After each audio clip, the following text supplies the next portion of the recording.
Hi, everyone, and welcome back to Bold and Blissful Woman, where we help you connect with your feminine essence to create the extraordinary life and love you desire. Today, we have Dr. Jenev Caddell, which I am very excited to have you here today. Welcome.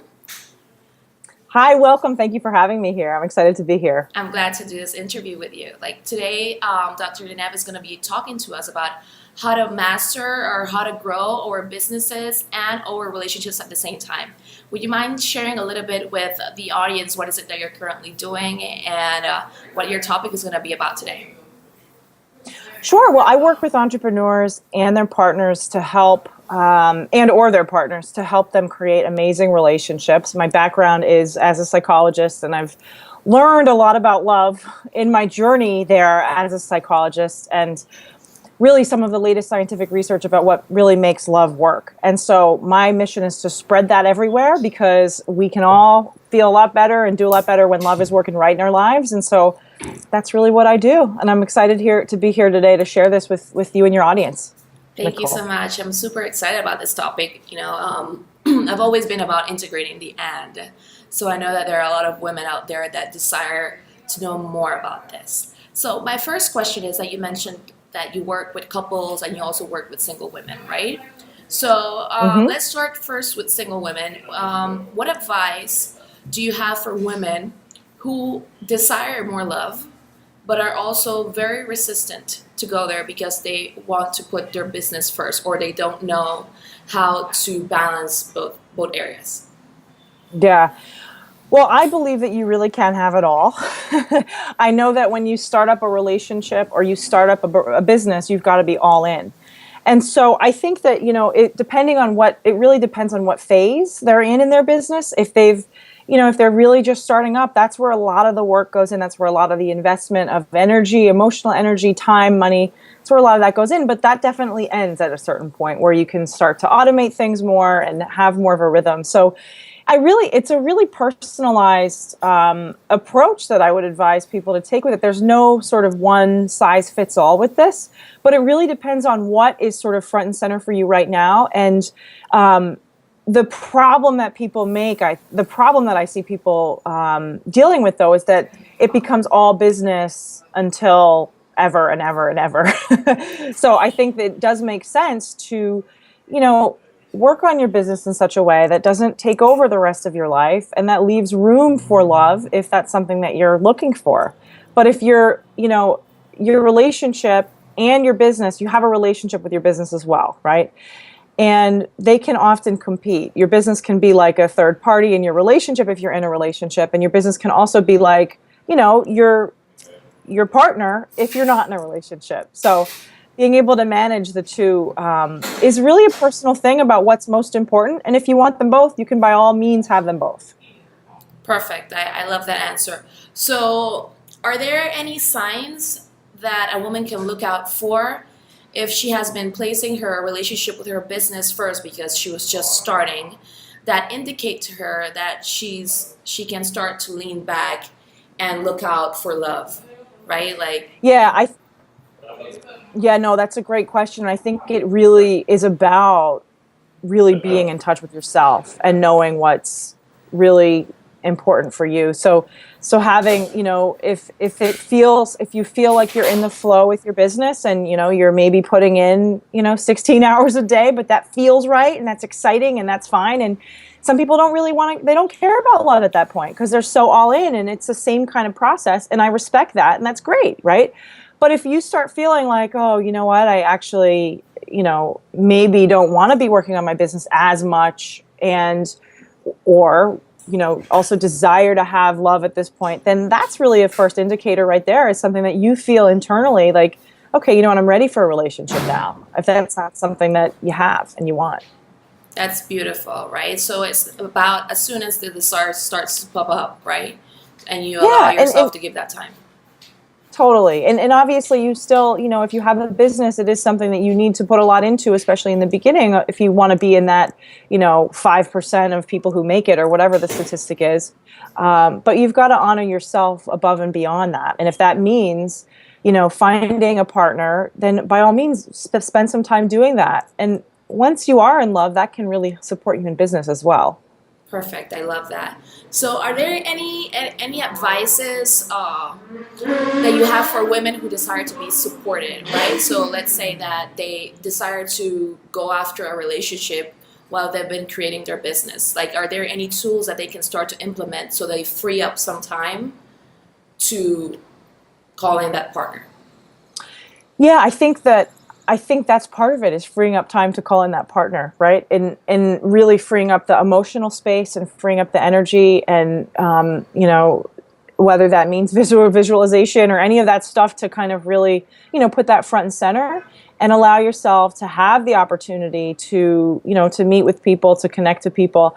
I think it's just really making it a priority, as if you were going out to find another client, right? It's actually not that much different than anything else that we're doing in business. Everything is a mirror, right? And so, if what you're feeling is a desire to find a partner, then honor that, and do whatever you need to do to make that happen. It doesn't have to be like 100%, obviously, but even if it's like an hour a week that you spend going out with a friend that you might not already do, just really creating the space and honoring that desire of yours is the advice I would give.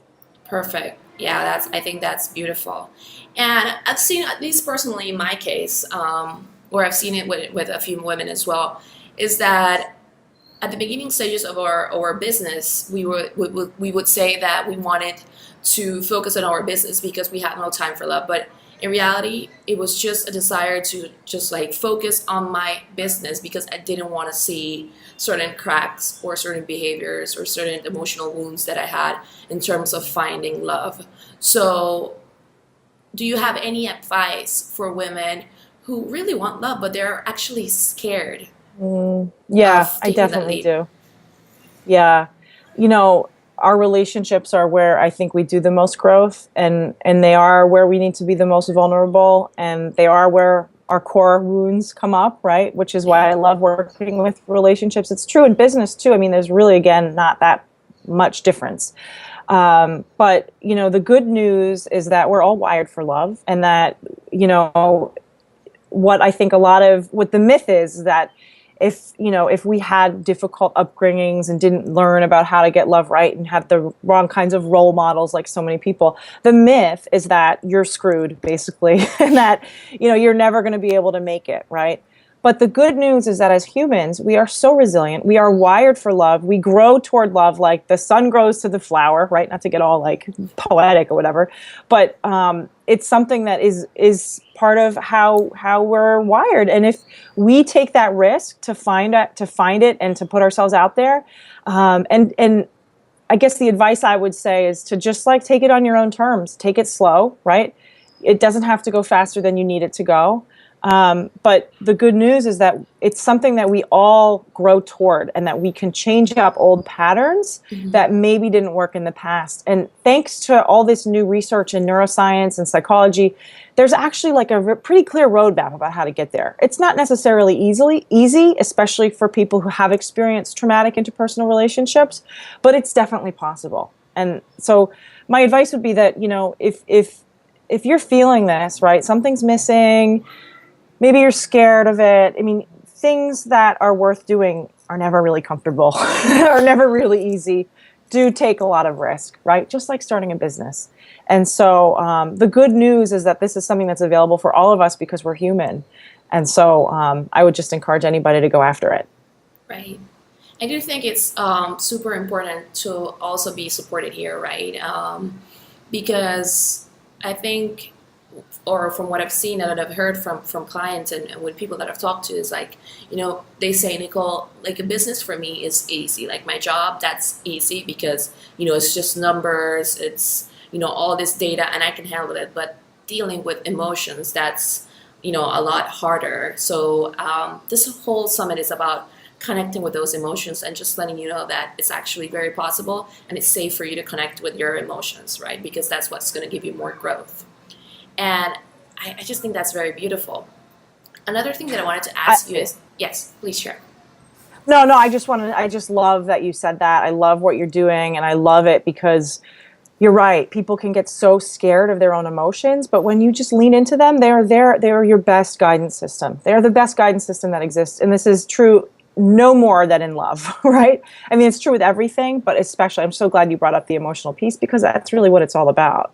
Right. So, Can you share a little bit more about connecting with your emotional guidance, both in your business and in your love life, and why it's so important? Because the message that we're bringing out here is, sometimes it's not just about the data of what makes sense. It's about connecting within and with your emotions. So I'm actually asking this to all the experts. Can you talk a little bit about how important it is to connect with your emotional guidance system? totally.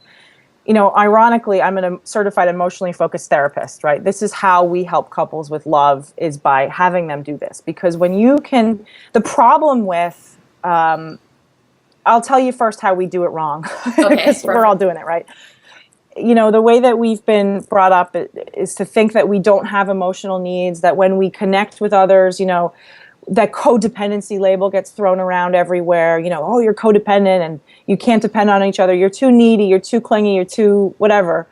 The truth of the matter is that we are wired emotionally to have this effective dependency with each other. We are social creatures by default, and we do have emotional needs that only can be met by other people. Okay. So the first thing is to say, yes, that's okay. Like, that's true. I actually need to feel important to my partner. Like, these are when we are in relationships. It does matter. It does matter that I'm seen. It does matter that I'm understood. It does matter that I'm responded to. And when that doesn't happen, something happens to our brain. We go into what's called a primal panic because we're not getting these emotional needs met. Now, the problem is that for so many people, we don't give ourselves the permission to actually have these needs. And so then couples get into these spirals of disconnect. So the key really is tuning into your emotions and tuning into your needs and being unapologetic about asking them to be met, right? And expressing where things are at. So if an example of that is this: if I'm in a relationship and I'm not being, and I don't feel like my partner is seeing me or understanding me, what often happens is that somebody might lash out and say, "Don't you see me? Like, you've got this all wrong. Like, you suck. Like, blah, blah, blah," and kind of like, just freaks out at somebody. Well, that's going to have the effect of sending somebody running for the hills, right? If I were to instead really reflect on myself and my own emotional experience, sure, I'm angry because I'm not being responded to. But if I take it a level deeper, what's really happening is that I'm scared, right? Here's this person that is supposed to be there for me, is supposed to see me, is supposed to support me. If he's not doing that, and I'm kind of there on my own in this relationship where it's supposed to be a team, that's scary. What happens if I really need him? What happens when, there's a crisis or an emergency? This is where we go in our head as humans. But so often we might just show our partners that surface layer. But when we can, as individuals, as women, as men, as everyone, it's when we can connect to what's really happening, which is maybe more of a fear, then I'm going to be more able to kind of step up with that. It's more vulnerable, but that's what's going to lead to a connection. When I say, hey, you know what, when you didn't respond to me, it made me feel really, like you didn't care. Is that really what's happening? And then I can get the reassurance that I need, as opposed to going down some terrible rabbit hole in my head. So what we do is, the problem is that we short circuit out of our emotions. And when we can lean back in and really give ourselves the time and space to pay attention to what's really happening, which, we live in a culture where it's like, feel good, feel good, feel good, don't feel the pain, short circuit out of it. It's a lot easier to be angry than it is to be scared, right? But when we can be honest with ourselves and let ourselves lean into those more raw, difficult, uncomfortable, primal, basic human emotions and express them, then we can get taken care of in the way that we need to by our partners, in our businesses, by the world. Does that make sense? Does that answer your question? It does. And it brought up another question about, if we're moving on to what happens when you're already in that relationship. And as a woman, you need that emotional support, right? Sometimes I've heard from women, or, I think we've all experienced this, is that when you have a partner that doesn't really know how to connect too well with his own emotions and doesn't know how to connect too well with your emotions, right? Like, he kind of tends to shut down. What are the best ways that you can recommend for a woman to communicate her emotions in a way that it's understood by this partner, but also not trying to provide this information to him in a way that kind of like feels robotic, right? Like she feels like she needs to just provide this information like in 3-4 words for him to get it. Like how can she start to express her emotions as well and allow him to understand it too? Yeah, that's such a great question, because it's such a common problem. Especially, men have been raised to not be in touch with their emotions. That, emotions are seen as a weakness when men have emotions too. And so this is a common complaint. My first suggestion would be to really, again, for women who want to connect more with their partners, instead of turning things up, which many of us do, right, and lash out and say, oh, you never talk. And, that often makes men shut down even more. But if you were to lean back and to say from a more vulnerable place, hey, what do you really think about this? Not like, I need to know what you think, but if you were to kind of be softer in your approach, that might make your partner feel more safe and more able to come out of his shell, right? The problem, what happens a lot of the time is that, many, and I'm using, women can do this too, but let's just, since your question is about the shutdown man, which is very common, many of them will just shut down more when prodded, when nagged, when asked for things, because the dialogue that's going on in your man's head is, I'm never going to please her. I'm never going to get it right. No matter what I say, it's not going to be enough. So why bother? The other thing that shut down men or women, but when people shut down, they're trying to actually protect the relationship, because the thought of having a long conversation, an argument, a dialogue, which many women who don't shut down want to have, understandably, the thought of that is actually scary, and it feels like things can get out of control, and it can feel like, if we're going to have this argument, I don't know what's going to happen next. So it's like, if the rationale is, I'm just going to shut down and keep everything cool, right? I want everybody to also know that if your partner's shutting down, it doesn't mean that he doesn't care. That's the common problem, is that the other partner will think, oh, he doesn't care because he's just shutting down, he's just going numb. The truth of the matter is that he probably cares a lot more than you realize. And so he's probably a lot more scared of you than you realize too, and scared that he doesn't have the answers, that he can't come up, enough with what what you need. So to answer your question, which is being very roundabout, so thank you for your patience, I would really encourage, if you want to communicate with a shutdown man, if you want to hear more from him, I would encourage you to be very much softer in your approach, and be vulnerable, and let him know that, you don't have all the answers, and show him your softer side so that he can take care of you. We talk about this empowered woman thing all the time, and quite frankly, I'm getting sick of it, because, we are all empowered, but part of being powerful is showing your vulnerability. And it doesn't mean, being boss and always having things in control and always having the answers, because that actually, it's not attractive to your partner. It's actually scary in many ways, right? Because he wants to contribute and he wants to make you happy. Let him. Yeah. So I don't know if that answers the question. It does, and it brings up another topic. I know that I love this because I believe this so much. Your vulnerability is powerful, right? It helps you to connect with people even more. It helps you to call in more resources, everything. When you're just simply operating from a place of disconnect or just, doing, that's when you call in burnout and other situations in your life that affect your well-being. So could you talk a little bit about your vulnerability as power and why it is? Because I remember, I always, when I share this, I know a lot of women who tell me what, that doesn't make any sense to me. I don't want to be vulnerable. So just to ease in this topic more, can you talk more about that? Yeah. The reason why I think vulnerability is so powerful is because we can't connect without it, right? And what we're all looking for in love is connection. And, the same is true if you want it to be, again, I'm in terms of what business you're operating. If you're a service-based entrepreneur, as I imagine a lot of your clients are, it's about connection, right? And when you're having layers up and not being vulnerable and protecting yourself, there's no road in, right? And so in love, when when you can be vulnerable with your partner, that really is what leads to connection, right?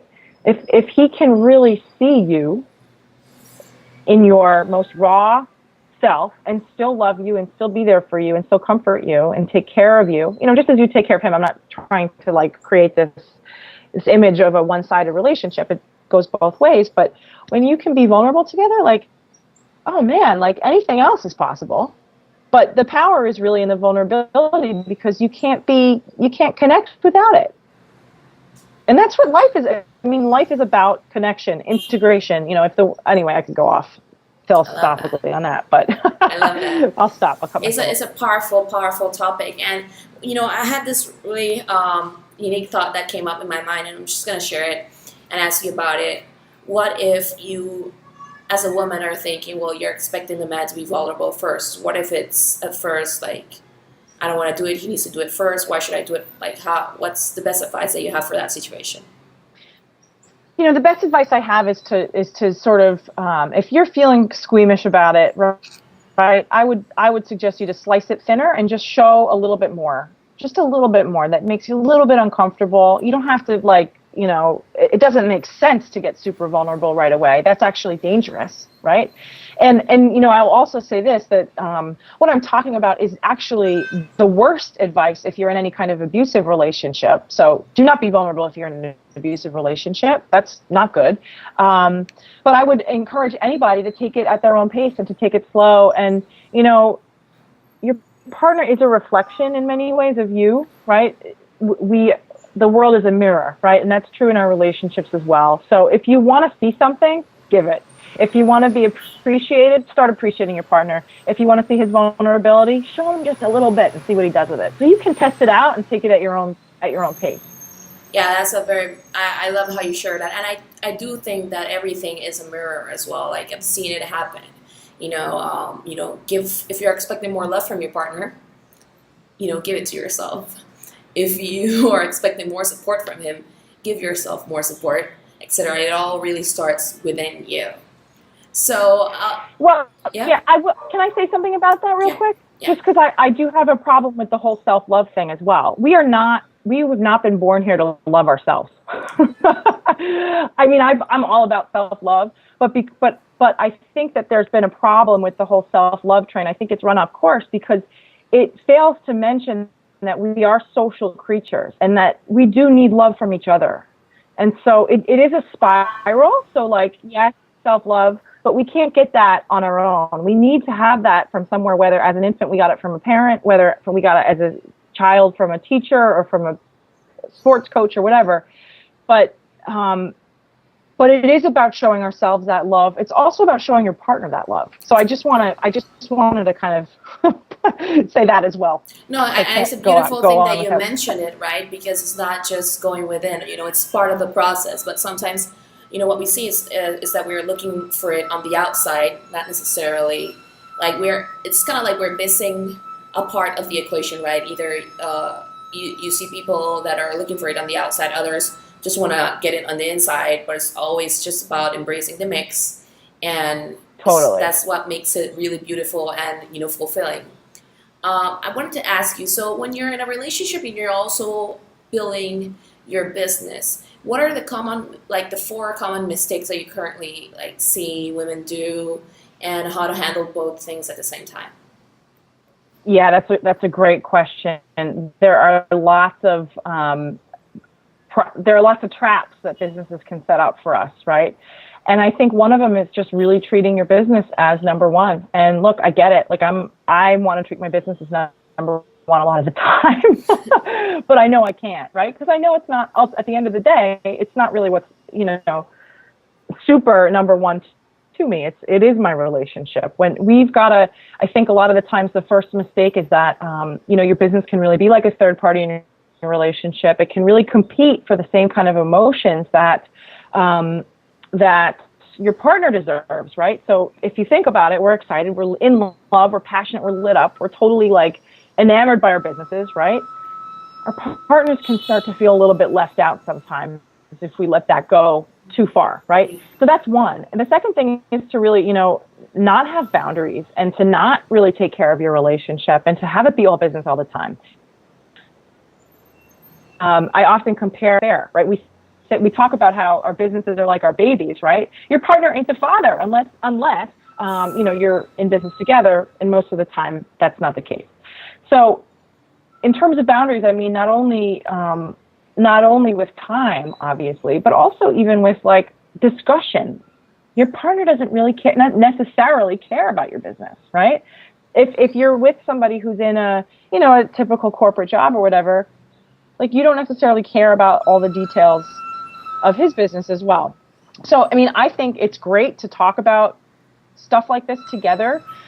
But another mistake, I guess the third mistake would be going to your partner for business validation, especially in the startup phase. I see this all too often.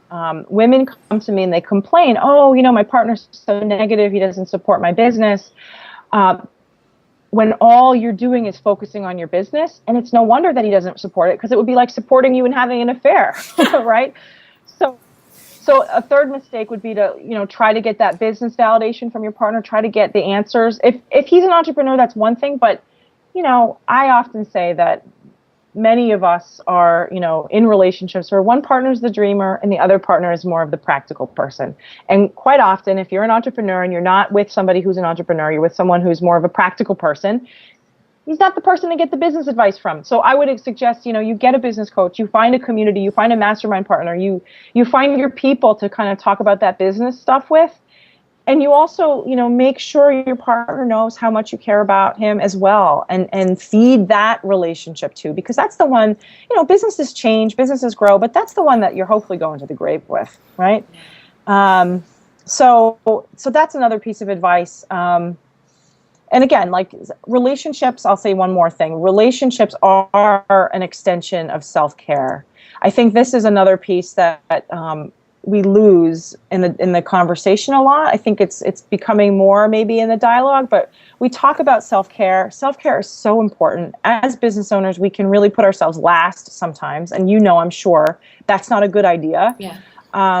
But allowing ourselves to be taken care of by others, including our partners as well, and taking care of our partners as well, that's really, that's an extension of self-care.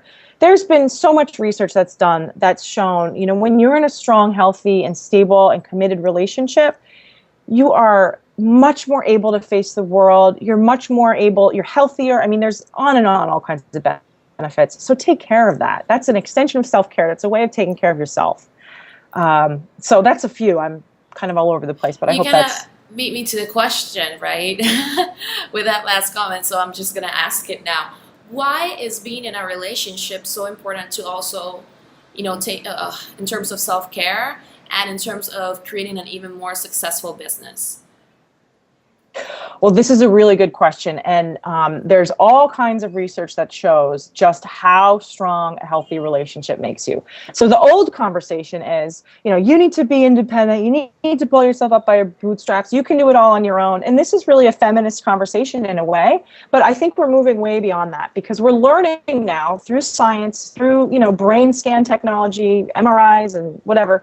We're learning that we're actually much more strong. We can be much more independent when we're safely connected. I've got to share with you this really cool study that was done 2 years ago now. Okay.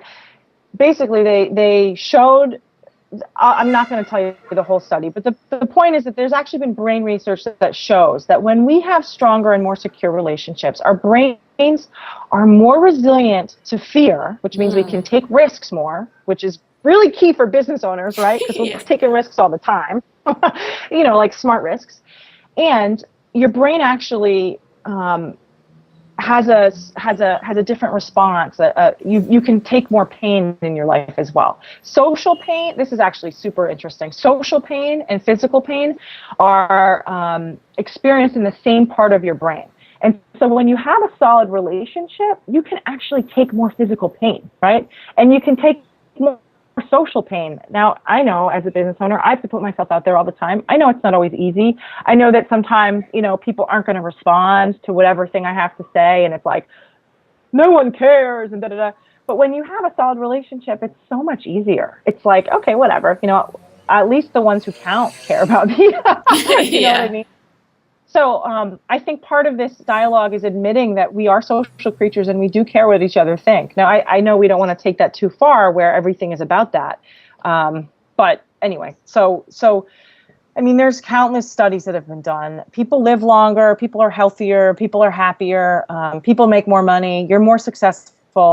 There was a study of young professional women that was done that, those who were in committed, solid, long-term relationships were actually more successful in their careers than those who weren't. So there's so much to be said for creating a strong relationship. Right. So I know I want to go back a little bit to something you said. I'm kind of like using my intuition entirely for this interview. I love it. So you mentioned something about how your relationship is your number one priority, right? I know that sometimes that can be hard to understand or to absorb when all you're seeing right now is your career and you're just following that path. Do you have any comments or insights that can help bridge that gap or allow a woman to open up more to that idea and soften up? Yes. It's so if we're talking about somebody who's single, right? It's not necessarily it shouldn't be your number one priority, right? So I want to put that out there, right? Mm-hmm. You can't well, if it is, it is. I mean, I'm not saying should or shouldn't, but I was talking really about people who are in relationships and with committed partners who want to stay together forever, right? Who are in these monogamous relationships. So I think, again, I'm going to reflect back to what we were speaking about in the beginning of our interview. For single women, if that's something that's, on the priority list, make room for it. You don't need to go all crazy about it. You don't need 24/7 to focus on calling in the one, if you will. But just make room for it. It doesn't have to be all in. And when you are in a committed relationship with someone, and it is hard to put them first, and you are all in with your business. It's not that you have to. I'm not saying don't spend extra hours on your launch. Don't put extra time in on your business. I'm not saying that. I'm saying make it be known that let your partner know you're number one, right? And you can do that with words, with actions, the whole love language thing. Gary Chapman wrote this book, The 5 Love Languages. It's good to know, how your partner receives love and experiences love.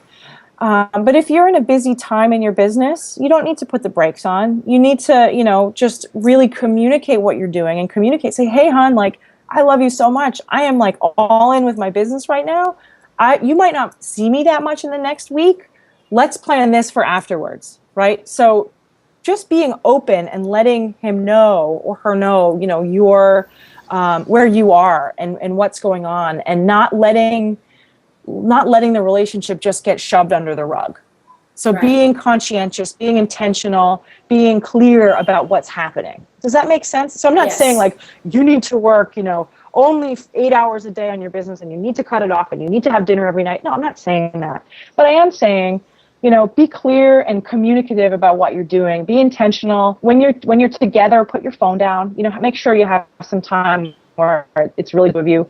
There's this book that just came out, Reclaiming Conversation, about how technology is really, really, and social media, how it's totally messing with our brains. I'm rambling, but anyway. So be present when you are together. That's really key too. I love that. Can you talk a little bit more about, the importance of being present and having a better, more trusting communication in your relationship, and what techniques or tips do you have so you can allow yourself to be present and have more communication or more trust? Yeah, and this goes back. That's a great question. I think mindfulness is sort of the key to everything, and it does go back to allowing, really just being emotionally connected with yourself, right? And bringing that into the relationship. And so it is very difficult in this fast-paced world that we live in as entrepreneurs when, we've got 50 different conversations going at once a lot of the times. So to actually fully be present, the first tip that I will give is to make sure you have some time where you're not digitally connected. it's doing such a number. I'm actually like scared of like what it's doing to my brain, what it's doing to my kids. Like it's an epidemic that we live in. So make sure you have some time where you're actually fully just like with someone and fully present and fully like there with each other, because that's connection, right? That's what we need. That's what we need so badly, and that's what's being like, we're pulled in a million different pieces. That can be really difficult for people though, because it also means being emotionally present and maybe facing some emotions that we don't really want to know are there, right? So I guess the main, yeah, right. I mean, that's what this is all about, is leaning in and feeling those emotions and being present with yourself so that you can be present with others. And, if you don't have that, then, I'm sure you've read The Power of Now and just how incredible each moment is. That's all we've got. That's all we've got.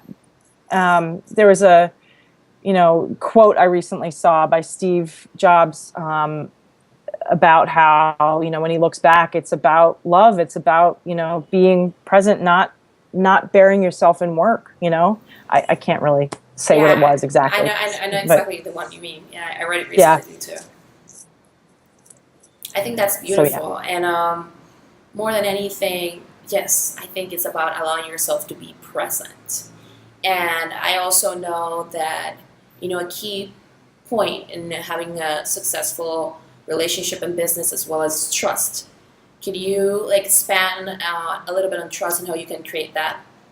Yeah, I'm so glad I didn't really mention that at all. Now, trust is so important, and really the way to build trust is to just be vulnerable, right? If you know exactly what's happening, then there's no secrets, right? I will say this though, because a lot of times this comes up in my work where maybe there was, in a couple who've been together for a while, maybe there was a violation of trust at some point, maybe there was a betrayal, maybe there was an infidelity that happened. I would like to, have this PSA, public service announcement, like time does not heal all wounds. Many people think like, oh, I should just get over it. It happened so long ago. This is something that needs to be healed together. And the road to this healing is emotional presence. It's remorse. It's, a real apology. It's really opening up that core wound and going in there together.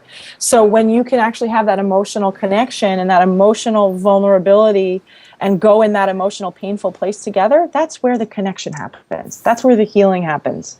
So I really want to kind of highlight that, because I just hear so many women, and mostly women, really saying, this happened so long ago, I should just get over it. But for whatever reason, I can't really trust. And as a result, they're like robbed of what could be an even stronger relationship.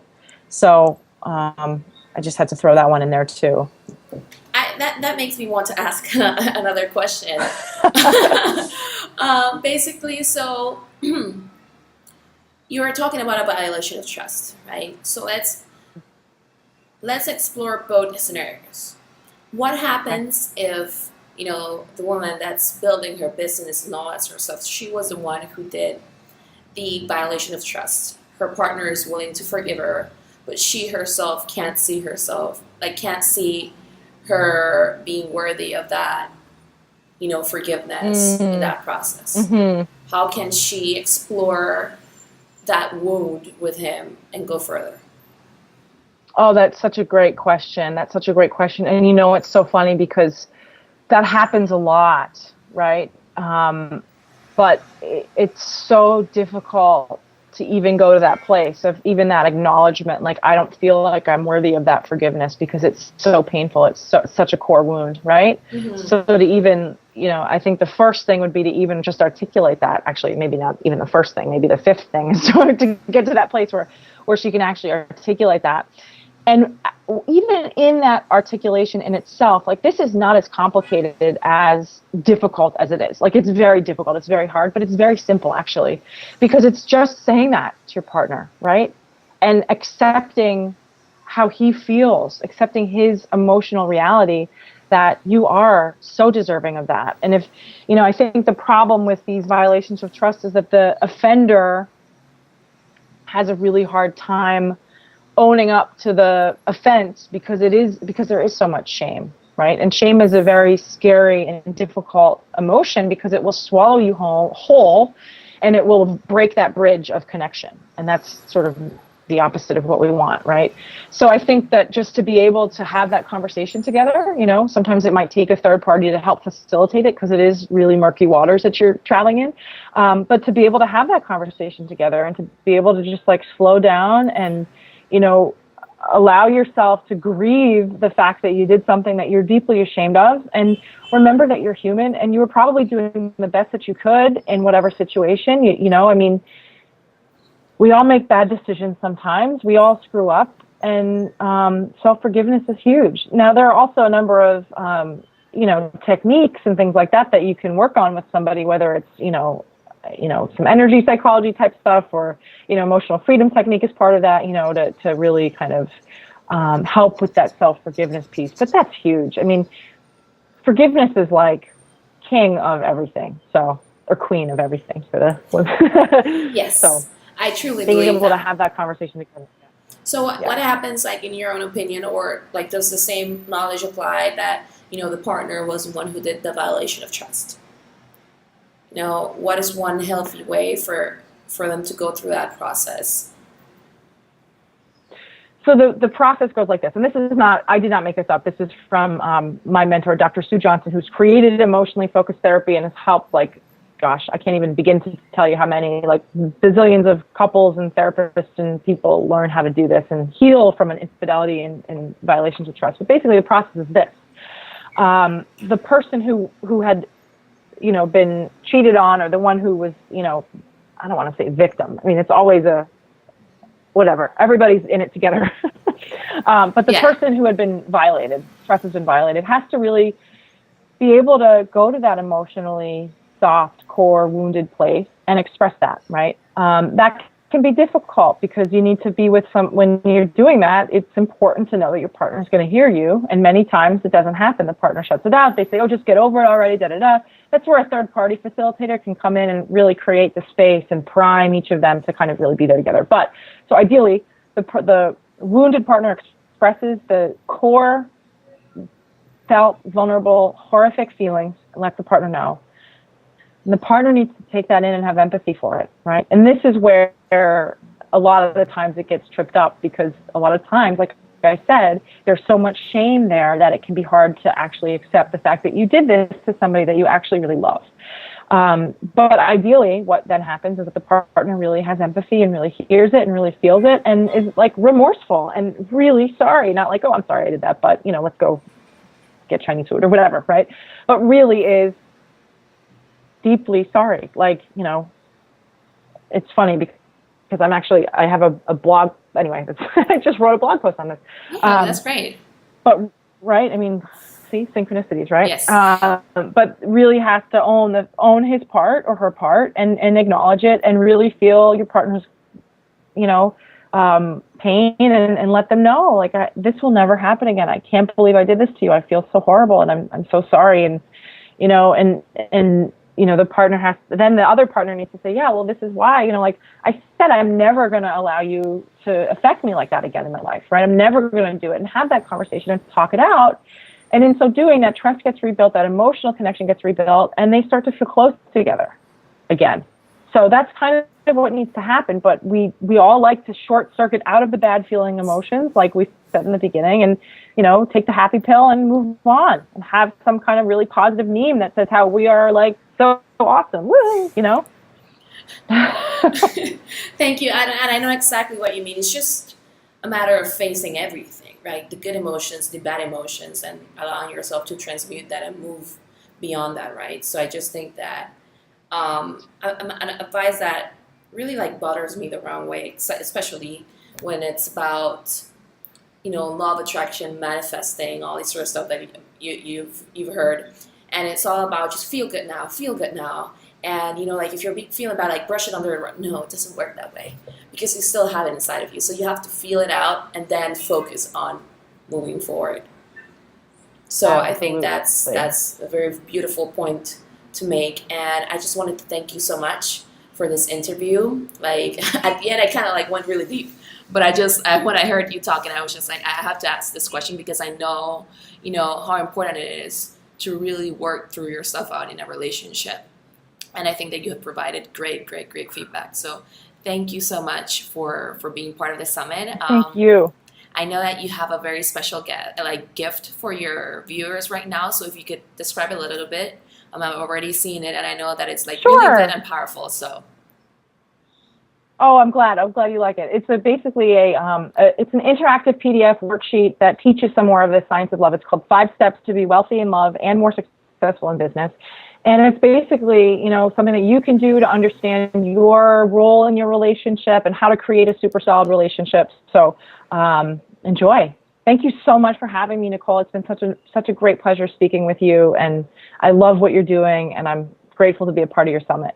I'm super excited. Like, this conversation was awesome. And be sure to look out for your gift because it's really great. And I'll be seeing you soon. Take care, guys.